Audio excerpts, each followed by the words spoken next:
चांद नगर गांव था जो अपनी सरसब्ज खेतों और साफ सुथरी गलियों के लिए मशहूर था। गांव का माहौल इंतहाई पुरअमन और दिलकश था, जहां लोग अपनी जमीन से जुड़े रहकर जिंदगी गुजारते थे। गांव में एक छोटे से घर में जोहरा और उसका बेटा अहमद रहते थे। जोहरा का शौहर अली कई साल पहले एक हादसे में जाँ बहक हो चुका था। अली की मौत के बाद जोहरा ने अहमद को अकेले ही पाला। जोहरा एक मेहनती औरत थी जो रोजाना खेतों में काम करती थी। उसने जिंदगी के तमाम दुखों के बावजूद अहमद की बेहतरीन तरबियत देने की कोशिश की थी। अहमद बचपन से ही ज़हीन, मेहनती और दलेर। वो हमेशा ईमानदारी से काम करता था और अपनी माँ का सहारा बनने की पूरी कोशिश करता। गांव के लोग अहमद की मेहनत की कदर करते थे और वो हमेशा इसकी ईमानदारी की तारीफ करते। मगर उन सब के दरमियान एक शख्स ऐसा था जिसका दिल सख्त और संग था। बशीर गांव का सबसे बड़ा जमींदार था। इसके पास जमीन की बड़ी मिकदार थी और वो अपनी ताकत और दौलत का नाजायज फायदा उठाता था। वो लोगों को धौंस से चलाने का आदी था। बशीर अहमद की मेहनत से हसद करता था। वो चाहता था कि अहमद की जमीन से इसकी कामयाबी छीन ले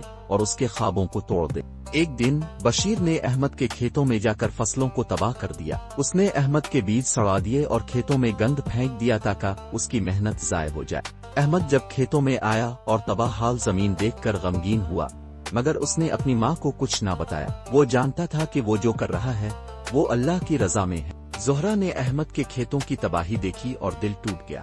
वो सवाल करती थी कि आया इतना जुल्म सहना उनकी तकदीर थी, मगर अहमद ने इसे तसल्ली दी। अहमद ने अपनी माँ को कहा, माँ हमें बस सब्र करना है, अल्लाह इन जालिमों से खुद हिसाब लेगा। बशीर ने अहमद के खेतों में एक और बार आग लगा दी, जिससे सारी फसल जलकर राख हो गई। अहमद का दिल टूट गया, मगर वो फिर भी अपनी माँ के सब्र की दुआओं में महव था। कुछ दिनों बाद बशीर की बदउनवानियों का असर उसके अपने ही दोस्तों और कारोबारी साथियों पर पड़ा। बशीर के कर्जे बढ़ गए और उसके कारोबार में शदीद खसारा हो गया। इसकी दौलत और ताकत अब इसे धोखा देने लगी थी। गांव के लोग बशीर से दूर हो गए और वो लोग जो पहले इसके खौफ से इसके सामने झुकते थे अब इसके खिलाफ खड़े हो गए। बशीर की जमीनें छन गईं और उसकी ताकत खत्म हो गई।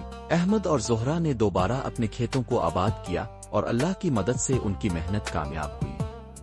उनके दिल में सुकून और इत्मीनान आया। जोहरा ने अहमद से कहा, अल्लाह का शुक्र है कि तुमने कभी हिम्मत नहीं हारी। अहमद ने मुस्कुरा कर जवाब दिया, माँ अल्लाह की रजा में सब कुछ है।